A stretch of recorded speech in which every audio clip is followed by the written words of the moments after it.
Hello dear student, good morning. मैं Kushwaha sir स्वागत करता हूं अपने यूट्यूब चैनल विजडम स्टडी पर। आई होप आप सभी स्वस्थ और मस्त होंगे। आज मैं आपकी सेवा में पुनः हाजिर हुआ हूं एक नए टॉपिक के साथ में, जो क्लास 10th का चैप्टर है, जिसका नाम है ग्लिम्स ऑफ इंडिया, भारत की झलक। उसमें से मैं पहले पार्ट को अपलोड कर चुका हूँ, उसके दूसरे पार्ट को लेकर आया हूँ। चूँकि उसको 3 पार्ट में डिवाइडेड किया गया है, उसके पहले पार्ट को अपलोड कर दिया है और दूसरे चैप्टर को लेकर आज मैं उपस्थित हुआ हूँ, जिसको कहा गया है कुर्ग। ठीक है, क्या कहा गया है? कुर्ग। तो विदाउट टाइम वेस्ट किए आपको ले चलते हैं पहले टेक्स्ट पर, जो इस प्रकार है आपकी स्क्रीन पर। बहुत ही ध्यानपूर्वक वजह सुनिएगा, क्योंकि एक एक मीनिंग को मैंने विस्तार पूर्वक एक्सप्लेनेशन किया हुआ है, ताकि आप लोगों को ज़रा सी भी समस्या ना हो पढ़ने में और समझने में। यदि आप इसमें थोड़ा सा दिमाग लगाएंगे, ध्यान से सुनेंगे लास्ट तक, तो आपको ज़रा से भी कोई समस्या नहीं होगी। तो चलते हैं इसके पहले टेक्स्ट पर, जो आपके स्क्रीन पर इस प्रकार से है। जय हिंद फ्रेंड्स। देखिए, ये लिखा है, Coorg is a coffee country. Coorg एक कॉफ़ी उगाने वाला गांव है। कंट्री का मतलब यहाँ पे गांव से होगा, ना कि किसी देश से होगा। ठीक है, Coorg is a coffee country. Coorg एक कॉफ़ी उगाने वाला गांव है। फेमस, जो प्रसिद्ध है, फॉर इट्स रेन फॉरेस्ट, वर्षा वाले घनों जंगलों से, एंड स्पाइसेस, और मसालों से।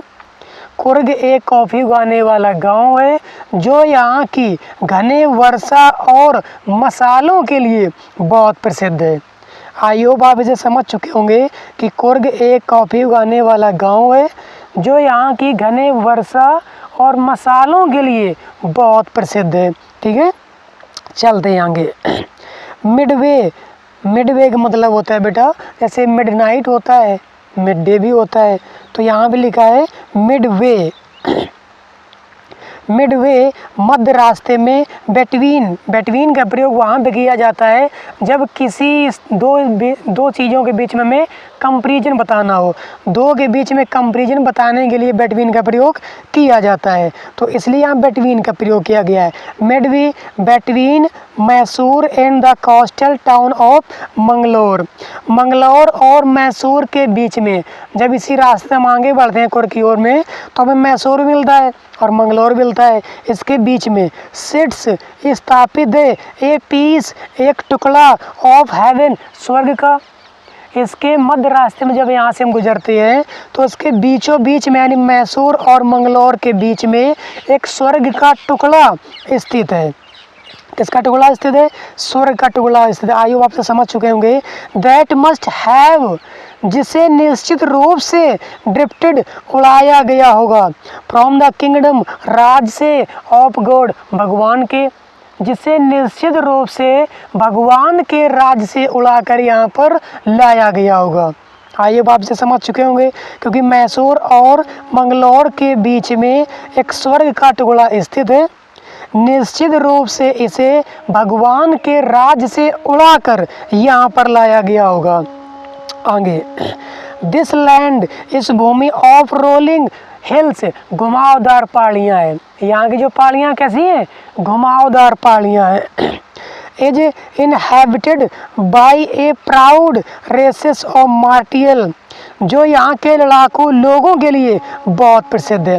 वही लिखा, दिस लैंड रोलिंग हिल्स, यहाँ पर घुमावदार पहाड़ियाँ, इज इनहेबिटेड, जो संबंधित है, बाय ए प्राउड रेसेस, जातियों से, ऑफ मार्टल, लड़ाकों से, मेन, मनुष्यों से, ब्यूटीफुल वुमेन, सुंदर महिलाओं से, एंड वाइल्ड क्रीचर, और जंगली जानवरों से। जो यहाँ की प्रजातियाँ हैं वो बताई गई यहाँ पर है। इसी भूमि पर लड़ाकू नस्लें भी रहती हैं, और सुंदर महिलाएं भी रहती हैं, और जंगली जानवर भी रहते हैं। किसी स्थान पे जो स्वर्ग का टुकड़ा था, उसी का आगे और बढ़ेंगे थोड़ा तो घुमावदार पहाड़ियाँ मिलती हैं। इसी घुमावदार पहाड़ियों पर लड़ाकू नस्लें भी हैं, पुरुष भी हैं, और सुंदर महिलाएं भी हैं, और जंगली जानवर भी हैं। आई होप आप इसे समझ चुके होंगे। चलते हैं हम लोग और आगे।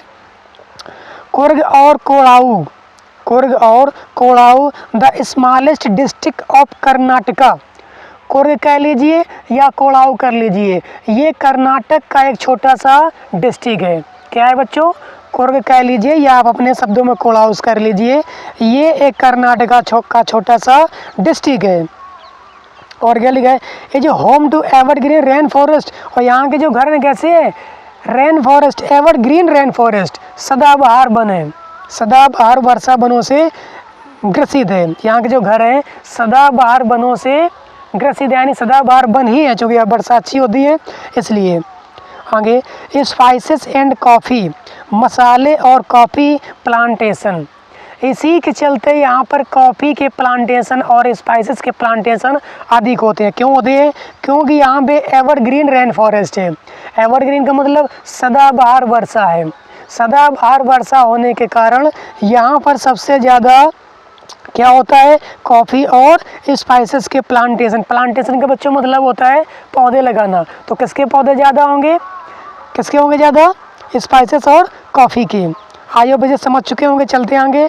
एवरग्रीन रेन फॉरेस्ट, सदाबहार वर्षा कवर ढक लेती है 30% ऑफ दिस डिस्ट्रिक्ट। इस भूमि का 30% भाग, इस भूमि का 30% भाग किससे ढक जाता है, रेन फॉरेस्ट के कारण किससे ढक जाता है, इसी प्लांटेशन से और स्पाइसेस से।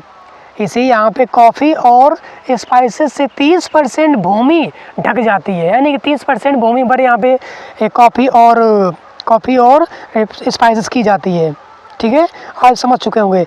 ड्यूरिंग द मानसून, मानसून के दौरान इट्स प्योर, ये उड़ेलती है, इनफ टू कीन मैनी विजिटर्स अवे। जब मानसून यहाँ पे आता है तो मानसून के दौरान यहाँ पे अधिक वर्षा होती है, जिसके चलते यहाँ के जो विजिटर्स होते हैं, आई मीन यहाँ जो भ्रमण करने वाले होते हैं, वो यहाँ से दूर चले जाते हैं, उनको दूर भेजा जाता है। क्यों भेजा जाता है, क्योंकि बारिश ज़्यादा होती है। आज आप समझ चुके होंगे, चलते आगे। द सीजन ऑफ जॉय, आनंद लेने का समय, कॉमेंस फ्रॉम सितंबर से शुरू होता है। यानी कि यहाँ जो आनंद लेने का समय होता है कब से शुरू होता है, सितंबर से शुरू होता है, एंड कंटिन्यू टिल मार्च, और मार्च तक रहता है। यहाँ पे जो आनंद लेने का समय होता है सितंबर से लेकर मार्च तक होता है। आयु बच्चों से समझ चुके होंगे, यहाँ पे जो आनंद लेने का सबसे अच्छा समय होता है वो दिसंबर से लेके मार्च तक के बीच में होता है। यानी कि जब भी कोई भ्रमण करने आता है, यहाँ का आनंद लेना चाहता है, तो दिसंबर से लेके मार्च के बीच का समय बहुत ही अच्छा होता है, यहाँ घूमने के लिए प्रसिद्ध माना जाता है। आयु आप मुझे समझ चुके होंगे। अब मैं इसका पुनः समरी कर देता हूँ। कुर्ग एक जो गाँव, कुर्ग जो गाँव है ये कॉफ़ी के लिए प्रसिद्ध है, और यहाँ पे वर्षा के वन भी है और मसाले भी उगाए जाते हैं। मैसूर और मंगलौर के बीच में एक स्वर्ग का टुकड़ा है।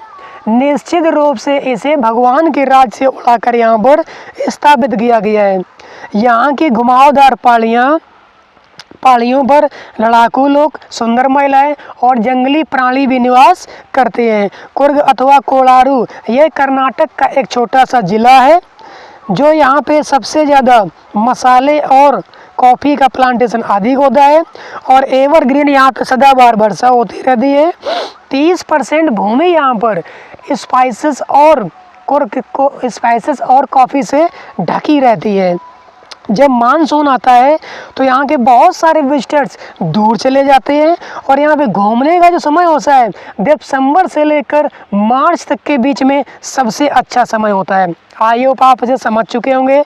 तो मैं आपको ले चलता हूँ अगले पैराग्राफ पर, जो आपकी स्क्रीन पर ये रहा। आगे देखिए, ये लिखा है the weather is perfect. The weather is perfect, ये मौसम कैसा होता है, बहुत ही परफेक्ट होता है। कौन सा मौसम, दिसंबर से लेके मार्च तक का जो मौसम होता है ये सबसे अच्छा होता है। विथ सम शोर, क्योंकि यहाँ पे हल्की हल्की बौछार, शोर का मतलब बच्चों होता है बौछार। Thrown in for good measure, पर्याप्त मात्रा में, गुड मेजर अच्छी मात्रा में यहाँ पर बरसात होती है, अच्छी मात्रा में बौछार होती है। द एयर ब्रीथ्स, हवा की जो ब्रीथ का मतलब सांसें होती है, यानी हवा कह सकते हैं। ऑफ एवी ग्रोथिंग का मतलब होता है महक, यानी हवा में महक। और कॉफ़ी मीन्स कॉफ़ी की, चूँकि यहाँ पे हल्की हल्की बौछार होती रहती है, तो हवा की महक में, हवा जो चलती है उसकी महक में क्या मिल रहा है, कॉफ़ी, यानी हवा की महक में आपको क्या मिलेगा, कॉफ़ी की महक मिलेगी। जैसे ही हवा जिस साइड में चलेगी उस साइड में आपको कॉफ़ी की ही महक मिलेगी। कॉफ़ी स्टेट, कॉफ़ी वाले राज, एंड कोलोनियल उपनिवेशी bungalows stand tucked under trees canopies, canopies का मतलब होता है छतरी, इन प्राइम कॉर्नर, मुख्य कुन्नों पर, जो उसके मुख्य कुन्ने होते हैं वहाँ पर उपनिवेशी बंगले लगाए जाते हैं जो यहाँ के छतरी से ढके रहते हैं। तो यहाँ पे स्पाइसेस होती हैं, स्पाइसेस के साथ साथ में और कॉफ़ी होती है। ये कॉफ़ी से उपनिवेशी बंगले, जो उपनिवेशी बंगले कुन्ने में बने होते हैं उनसे यहाँ के सारी चीज़ें ढकी रहती हैं। स्टैंड का मतलब बच्चों तक ढके खड़े होना, थकड़ घने, अंडर नीचे, ट्रीज पेड़, कैनोपीज छतरी, प्राइम कॉर्नर मुख्य कुन्नों पर, जो मुख्य कुन्ने होते हैं वहाँ पर इनकी छतरी से बंगले ढके रहते हैं। आप समझ लिए इतने बड़े बड़े होते हैं कि बंगले तक ढके रहते हैं।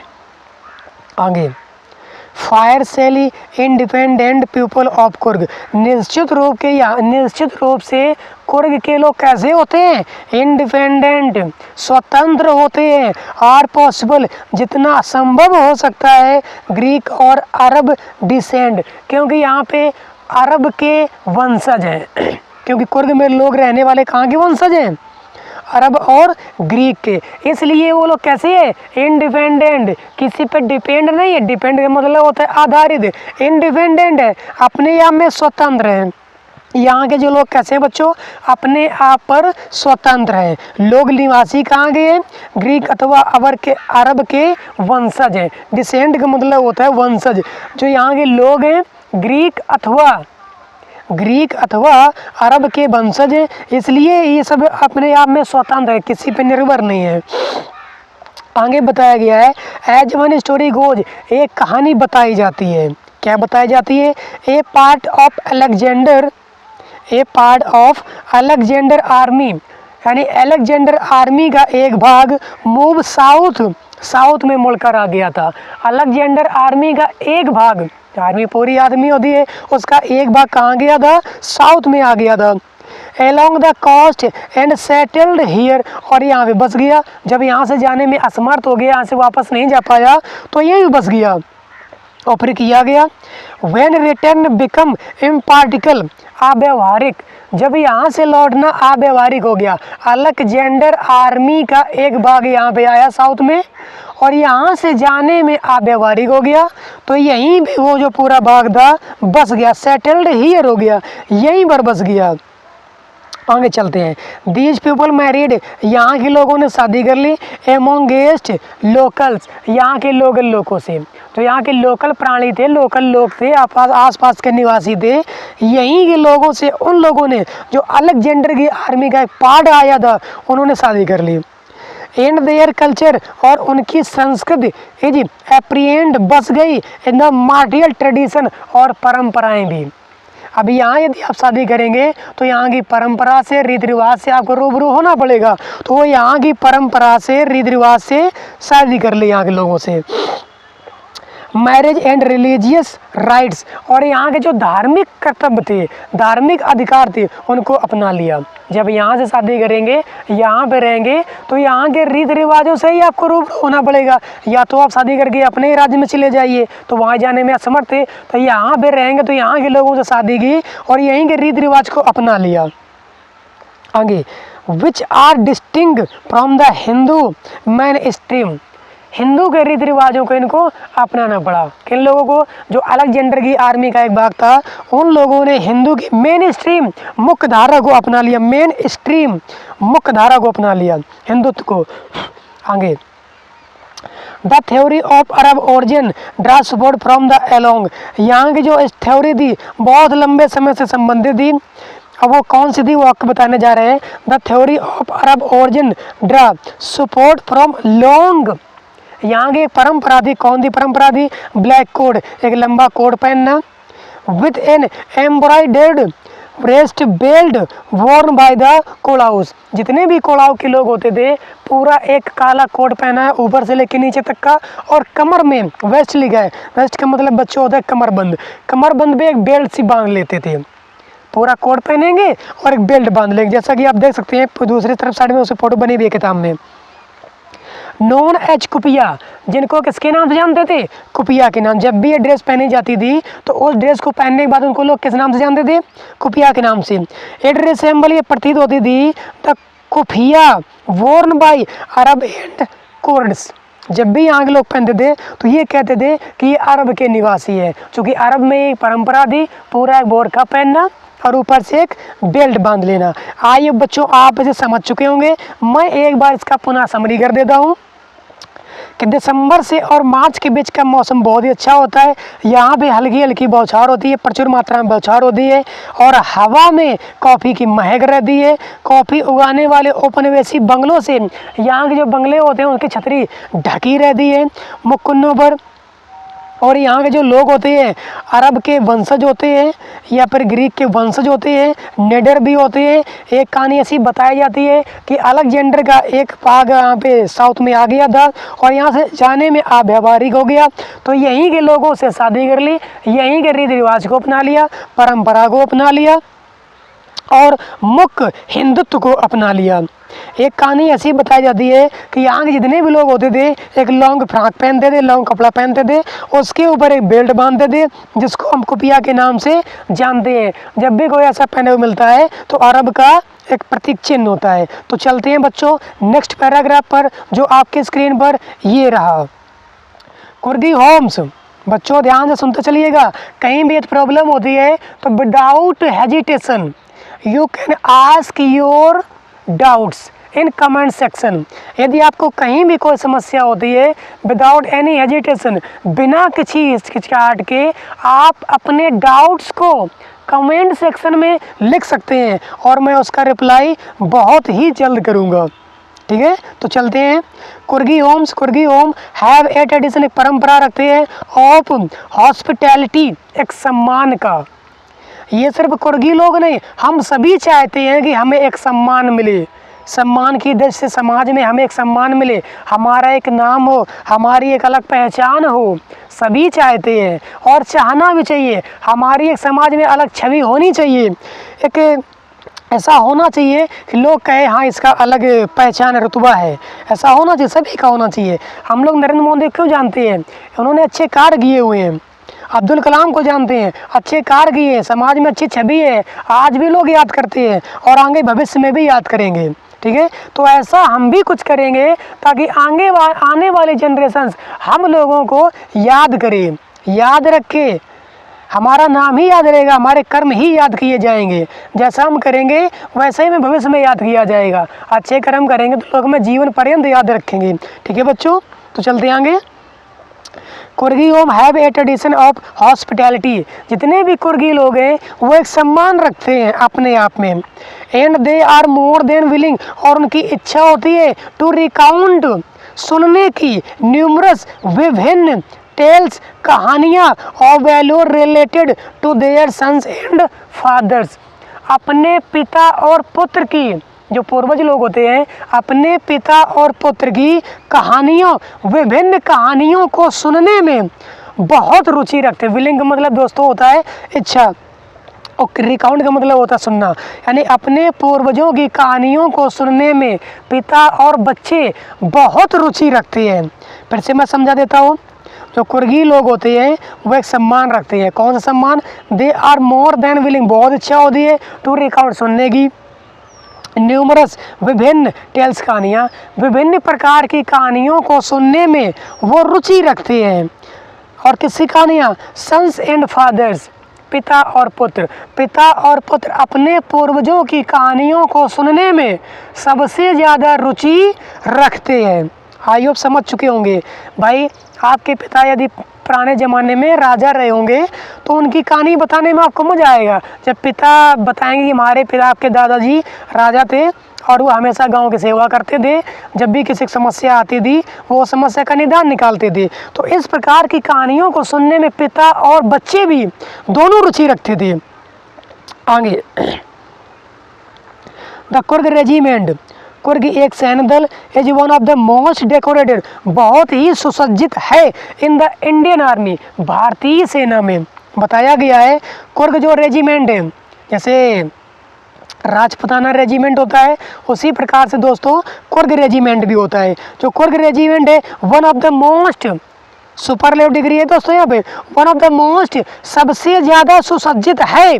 डेकोरेटेड का मतलब होता है सुसज्जित है। इन द इंडियन आर्मी, भारतीय सेना में जो कुर्गी रेजिमेंट है वो भारतीय सेना में सबसे सुसज्जित रेजिमेंट है। कौन सा रेजिमेंट है दोस्तों? सबसे सुसज्जित रेजिमेंट है। कौन सा रेजिमेंट?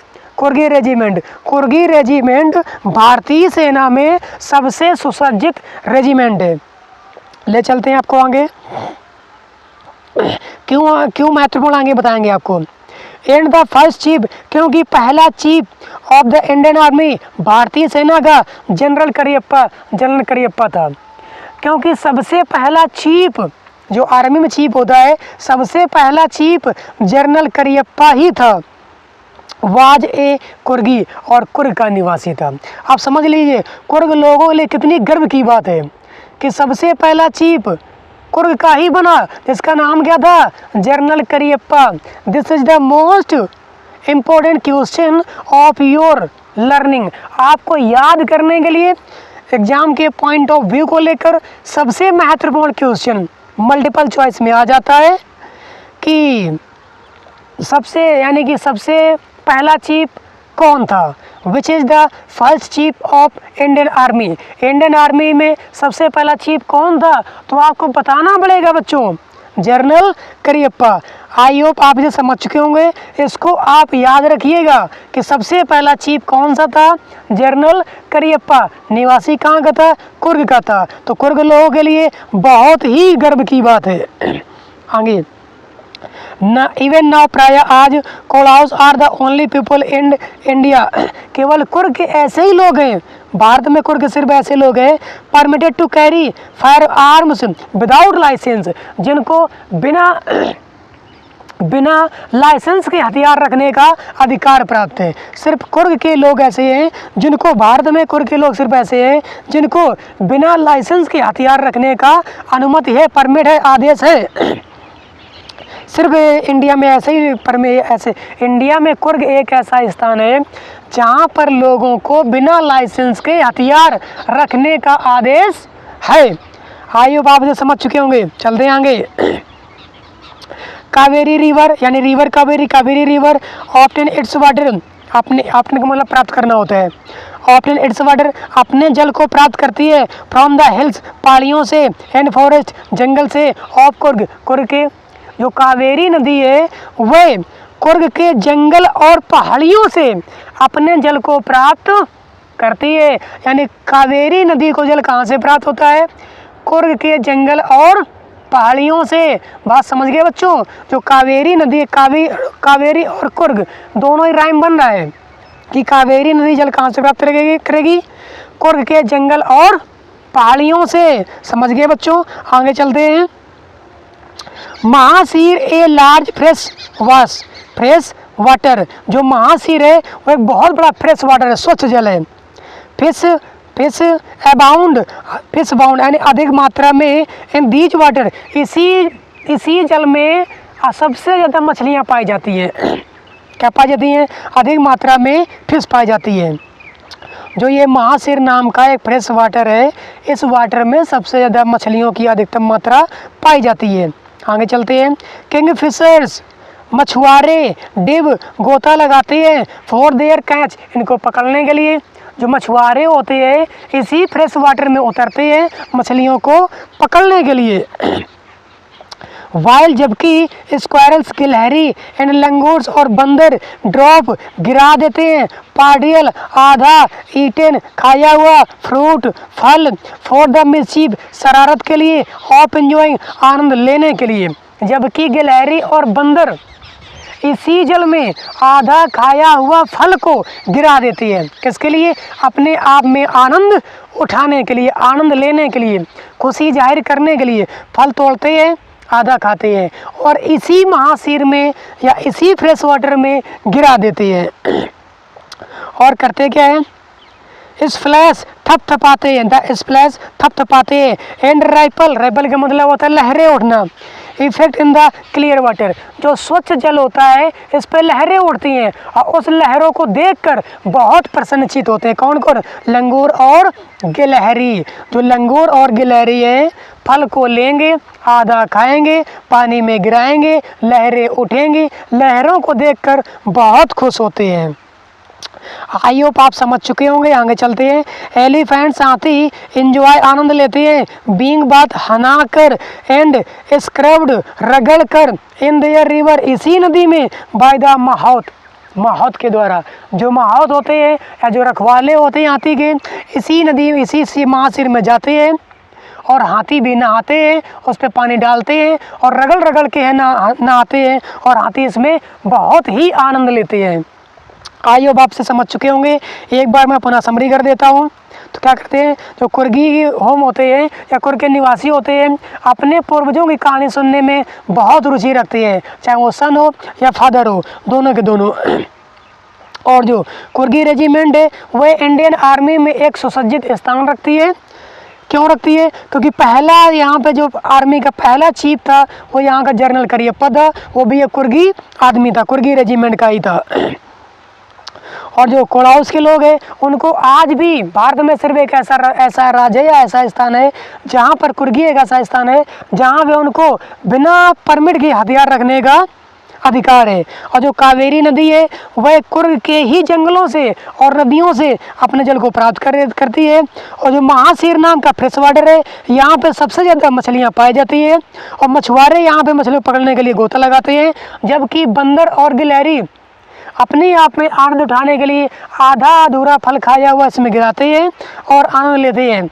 जब लहरें उठती है तो आनंद लेते हैं और हाथी भी यहाँ पर नहाते हैं पानी से और बहुत आनंद लेते हैं। तो बच्चों चलते हैं आज की वीडियो का अंतिम पैराग्राफ और इस पार्ट का भी अंतिम पैराग्राफ है। तो विदाउट टाइम वेस्ट किए आपके स्क्रीन पर ये रहा, The most laid back individual become convert to life of high energy adventure with river rafting। ये लिखा है the most laid back. Laid back का बच्चों मतलब होता है सबसे आलसी व्यक्ति। यदि आपको बोलना है कि ये बहुत आलसी है तो कहेंगे यू आर लेड बैक।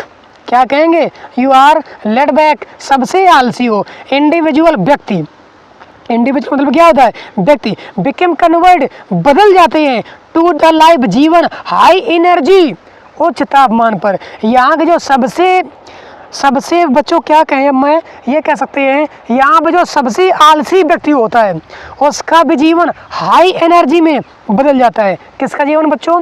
यहाँ के जो व्यक्ति होता है, जो सबसे आलसी होता है, उसका भी जीवन किस में बदलेगा? हाई एनर्जी में। एडवेंचर साहस में, विद रिवर राफ्टिंग जल कीड़े में, कैनोइंग रैपलिंग चट्टानों पर चलने और उतरने में, रॉक क्लाइंबिंग चट्टानों में चढ़ने में, माउंटेन बाइकिंग और पर्वतों पर गाड़ी चढ़ाने में। आप समझ लीजिए जो सबसे आलसी व्यक्ति होता है यहाँ पर आकर इतनी एनर्जी आ जाती है, इतना साहस हो जाता है कि नदी में यानी कि जल खोड़ा भी बन जाएगा, जल में डुबकी भी लगा देगा है और पहाड़ों पर भी चढ़ जाएगा, चट्टानों पर चढ़ भी जाएगा, उतर भी जाएगा और पहाड़ों पर बाइक भी चलाने लगती है। इतने साहसी व्यक्ति हो जाते हैं यहाँ पे कुर्गी के लोग। न्यूमरस असंग वॉक टहलते हैं, trails in their regions are the favourite with trekkers. क्या बताया गया है? यहाँ के जो लोग हैं, जो बैलगाड़ी होती है उस पर यात्रा करना बहुत ही पसंद करते हैं। तो यहाँ के जो लोग होते हैं बैलगाड़ी से यात्रा करना, पैदल यात्रा करना सबसे ज़्यादा पसंद करते हैं। बैलगाड़ी से जाएंगे, फेवरेट है, बहुत ही पसंद है, बैलगाड़ी से जाएंगे या पैदल जाएंगे। असंख्य लोग, न्यूमरस का मतलब असंख्य होता है बच्चों। आगे अब जैसे ही वो लोग चलेंगे तो उनके साथ में देखो क्या क्या होता है? वर्ड्स बीज, चिड़ियाँ, मधुमक्खियाँ एंड बटरफ्लाइज और तितलियाँ आर देयर यहाँ पर टू गिव यू कंपनी, आपके साथ साथ चलती हैं। कंपनी का मतलब होता है साथ देना, साथ निभाना। जब आप पैदल जाएंगे या बैलगाड़ी से जाएंगे तो आपके साथ में चिड़ियाँ, मधुमक्खियाँ, तितलियाँ आपकी कंपनी देंगी, साथ देंगी। और देखो मैकाक्योज, मालाबार स्क्वेलर और मालाबार की गिलहरियाँ, लंगूर और बंदर एंड स्प्लेंडर लॉरिस दुबला पतला लोरिस पक्षी। कीप ए वॉचफुल आई, आप पे निगरानी रखता है। फ्रॉम द ट्रीज कैनोपी, यानी कि पेड़ों की चोटियों से। कैनोपी का मतलब होता है चोटियों से। जो पेड़ होते हैं पेड़ों की टॉप से, चोटियों से। कौन कौन? गिलहरी, लंगूर और लोरिस नाम का एक दुबला पतला पक्षी इनकी टॉप चोटियों पर बैठकर आपकी निगरानी करते हैं, यानी आपको देखते हैं। कौन कौन? जब आप पैदल यात्रा करेंगे तो आपके साथ में चिड़ियाँ भी होंगी, मधुमक्खियाँ भी होंगी और तितलियाँ भी होंगी, और इनके साथ साथ गिलहरी, लंगूर और जो लोरिस नाम का दुबला पतला पक्षी पेड़ों की चोटी से बैठकर आप पर निगरानी करते हैं। आज आप समझ चुके होंगे, आगे चलते हैं। आई डू, फिर भी मैं कोशिश करता हूँ। आई डू, मैं करता हूँ। हाउ एवर, किस प्रकार से। Prefer to steep a side, एक तरफ बचा जाए। वाइल्ड एनिमल, जंगली हाथियों से। फिर भी मैं जंगली हाथियों से बचने की कोशिश करता हूँ। आई डू, मैं करता हूँ। अब क्या करता हूँ? हाउ एवर, किसी भी प्रकार से। प्रेफर टू स्टेप, कदम बढ़ाना। ए साइड, एक तरफ। फॉर वाइल्ड एनिमल, जंगली हाथियों से। फिर भी मैं जंगली हाथियों से बचने के लिए अपने कदम बढ़ाता हूँ, ये जंगली हाथियों से बचने की कोशिश करता हूँ। आगे, the climb to the Brahmagiri, उसके बाद हम लोग कहाँ चढ़ जाते हैं? ब्रह्मागिरी हिल्स, ब्रह्मागिर की पहाड़ियों पर। उसी के साथ साथ हम ब्रह्मागिर की पहाड़ियों पर चलते हैं, और जैसे ही ब्रह्मागिर की पहाड़ियों पर चलते हैं तो क्या होता है? ब्रह्मागिर की पहाड़ियों पर चलने के लिए हमें क्या करना पड़ेगा? Bridge you into panoramic view of entire mostly landscape of Coorg. जैसे हम ब्रह्मागिर की पहाड़ियों पर चलते हैं तो वहाँ की ऊंचाई से कुर्ग का जो विशाल धरातल होती है उसका हम दृश्य देख सकते हैं। जैसे हम ब्रह्मागिर की पहाड़ियों पर चढ़ेंगे और ब्रह्मागिर की पहाड़ियों पर चढ़ने के बाद में कुर्ग का जो विशाल दृश्य होता है, एंटायर मास्टरी, पूर्णतया जो विस्तार होता है उसको हम देख सकते हैं। कब देखेंगे? जैसे हम ब्रह्मागिर की पहाड़ियों पर चढ़ेंगे, और ब्रह्मागिर की पहाड़ियों पर चढ़ने के बाद पर हम वहाँ का पूर्णतया जो धरातल होता है, बहुत भारी विस्तार होता है, उसको आसानी से देख सकते हैं। आगे, एक क्रॉस ऑफ रोप ब्रिज, और उसके साथ साथ एक रस्सी के ब्रिज को पार करेंगे। लीन टू द 64 एकड़ आइलैंड ऑफ निसर्गधामा, जो कहाँ जाएगा? निसर्गधामा में जाएगा। और कितने में फैला हुआ है? 64 एकड़, 64 एकड़ में फैला हुआ निसर्गधामा में प्रवेश करेंगे। आई होप आप बच्चों से अच्छे समझ चुके होंगे। हम लोग कहाँ पहुँच जाएंगे? जैसे ही आप ब्रह्मागिर की पहाड़ियों पर चढ़ेंगे तो वहाँ से कुर्ग का जो दृश्य होता है, संपूर्ण इंटायर का मतलब संपूर्ण होता है, संपूर्ण दृश्य को आप देख पाएंगे। और उसके थोड़ा और आगे जाएंगे तो हम एक रस्सी के ब्रिज को पार करेंगे, और जैसे ही रस्सी के ब्रिज को पार करेंगे तो हम निसर्गधामा में पहुँच जाएंगे। निसर्गधामा नाम का एक आइलैंड है। आइलैंड का मतलब द्वीप समूह, द्वीप कह सकते हैं। आइलैंड नाम का एक द्वीप है, निसर्गधामा नाम का द्वीप है, और जो 64 एकड़ में फैला हुआ है। कितने में फैला हुआ है? 64 एकड़ में। जैसे हम यहाँ से रस्सी का ब्रिज पार किया, और रस्सी के ब्रिज को पार करने के बाद में हमें एक निसर्गधामा नाम का एक आइलैंड मिलेगा, और जो 64 एकड़ में फैला हुआ है।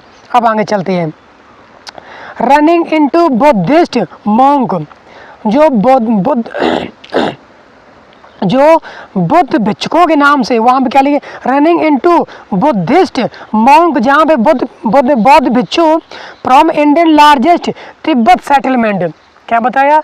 जो वहाँ पे जो बुद्ध हैं, जो बुद्धिस्ट हैं, मॉन्क भिक्षु हैं, यहीं पे बसे हुए। कहाँ से आकर? इंडियन लार्जेस्ट तिब्बत, जो तिब्बत है वहाँ के लार्जेस्ट सीमा से आकर यहाँ पर बसे हुए हैं। एट नियर बाई बाईकृपा बिलाकुपा। क्या बताया? बिलाकुपा के पास में जो तिब्बत सीमा है, भिक्षु यहाँ पर बसे हुए हैं। कौन भिक्षु हैं? बुद्ध के भिक्षु, यानी बुद्ध का प्रचार प्रसार करने वाले। और क्या बताया? इज ए बोनस में ही देख लेते हैं। जैसे ही हम लोग इस निसर्गधाम पहुँचेंगे तो बौद्ध भिक्षु जो होते हैं उनसे हम लोग बोनस में ही मिल लेते हैं। उन्हें हमें मिलने के लिए एक अवसर प्राप्त हो जाता है, वहाँ पे उनसे मिल सकते हैं आसानी से। और क्या करते हैं? The monk is a red ochre, जो क्या पहने रहते हैं? लाल और गेरुआ एंड येलो रोब्स, और पीला Robs are amongst many surprise that wait to discovered by the visitor searching for the heart and soul of India right here in Coorg. जो कुर्ग में भारत के हृदय को, भारत की आत्मा को यहाँ पे ढूंढते हैं। जो कुर्गी लोग वहाँ पे जाते हैं, भ्रमण करने के लिए जाते हैं, तो कुर्गी लोगों में जो मॉन्क लोग होते हैं या बुद्धिस्ट लोग होते हैं, यहाँ पे क्या करते हैं, बहुत ही आश्चर्यचकित होते हैं। और यहाँ के लोगों में भारत के दिल और हृदय को तलाशते हैं। आई होप आप इसे अच्छे से समझ चुके होंगे। तो मैं ऐसी आशा करता हूँ कि आप इसे आशा समझ चुके होंगे। वीडियो अच्छा लगा हो तो चैनल को सब्सक्राइब करें, वीडियो को लाइक करें और ज़्यादा से ज़्यादा इस वीडियो को अपने क्लास के बच्चों में शेयर करें ताकि हर बच्चे तक ये वीडियो पहुंच सके और हर बच्चा इस वीडियो का आनंद ले सके और अपनी पढ़ाई को निरंतर आगे बढ़ा सके। यही हमारा उद्देश्य है कि हमारे देश का हर एक बालक पढ़े लिखे और हर वो सपने को साकार करे जो वो करना चाहता है। ठीक है बच्चों, तो बहुत सारा प्यार देने के लिए आपका दिल से धन्यवाद। और वीडियो को लाइक करें, शेयर करें, सब्सक्राइब करें और जय हिंद, जय भारत। मिलते हैं फिर किसी अगले टॉपिक पे। जय हिंद।